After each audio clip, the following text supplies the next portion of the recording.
Roy Wood Jr. is a well-known figure in the world of late-night comedy and is a regular performer on the show known as The Daily Show. In his disclosure, Roy stated that he had no intention of pursuing a career in the comedy industry.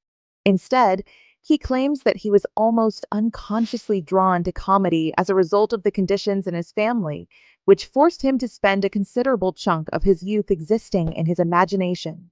He attributes this to spending a significant amount of time in his imagination.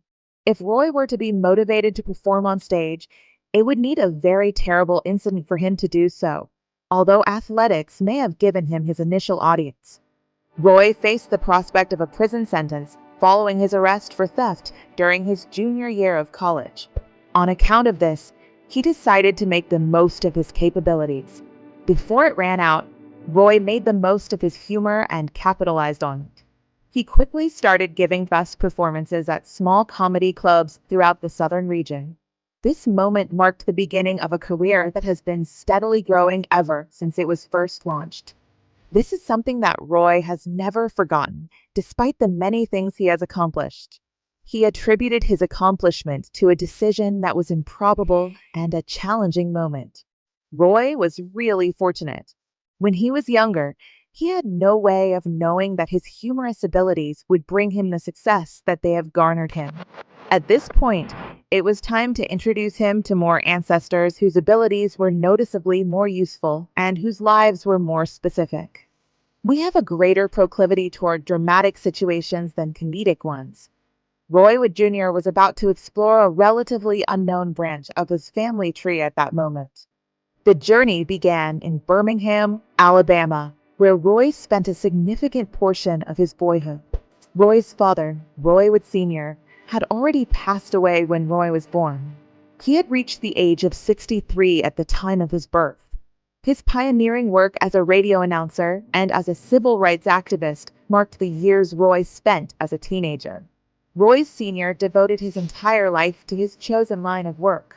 In point of fact, Roy's memories of his father are mostly focused on the numerous accomplishments that he achieved in his professional life.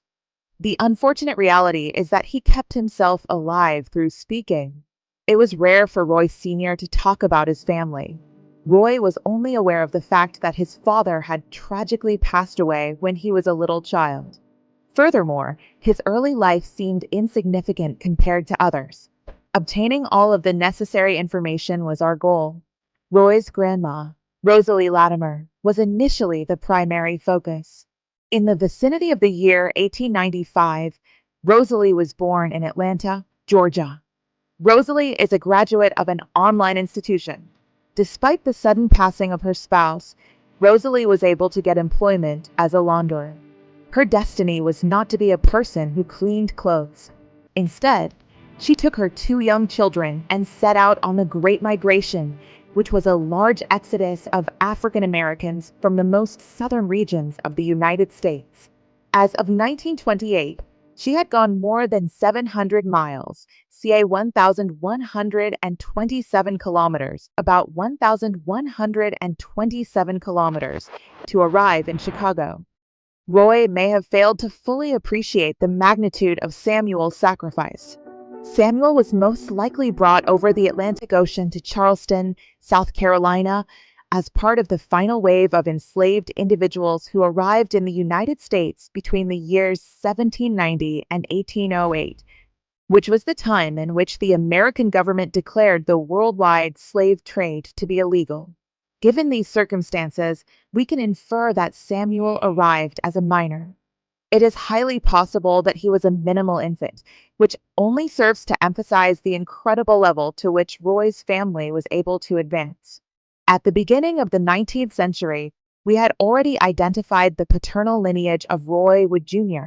It would be appropriate to introduce him to his third great-grandfather, Samuel Wood, who was born in North Africa. Currently, we are embarking on a quest to investigate the difficulties that Samuel and his ancestors encountered when they were held as slaves in the United States. During the 1850 census, a slave schedule was discovered for a white planter named Carey Wood in Newton County, Georgia. We became aware of this fact while Roy's ancestors lived in Newton County after gaining their freedom. Because of this, we investigated whether the Whitewood and Blackwood lineages were related. This agenda does not explicitly present any information. Rather than listing Carrie Woods' human property by name, we listed according to gender, age, and color. This information aligned with our previous knowledge about Roy's ancestors, forcing him to confront a distressing reality. We needed to supply Roy with one more document than we had previously. As we were searching through the archives of Clark County, Georgia, we came upon the estate documents of a man named William Billups.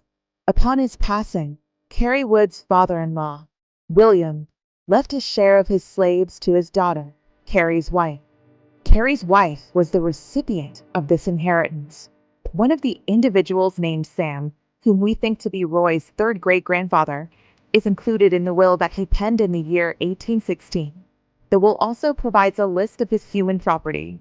Roy had the opportunity to gain knowledge about his family's history that was beyond the reach of the majority of African Americans, thanks to Samuel Wood, who was of African descent. It was now clear that Roy's paper trail had been exhausted. The time has come to study the possibility that DNA could reveal their more profound origins. Our first step was to conduct an admixture test, which is a method for determining an individual's ancestral ancestry. In the following, you will get a breakdown of the estimated last 5 centuries in percentages based on the broad locations in which their ancestors originally dwelt. The fact that he is 89.5% Sub-Saharan African, 8% European, and 1.6% Native American is relevant in several different ways on account of his ethnicity. I still had one more surprise in store for my guests, although I was running out of time. We found significant similarities between their DNA and the DNA of other series participants, indicating that he had relatives in his chromosomes that he was unaware of. Roy has the same mother as his mother. Because Congressman John Lewis and Roy share an identical stretch of DNA on chromosome 22, Roy is a distant relative of the iconic civil rights activist. This realization provides a final sense of significance to our journey.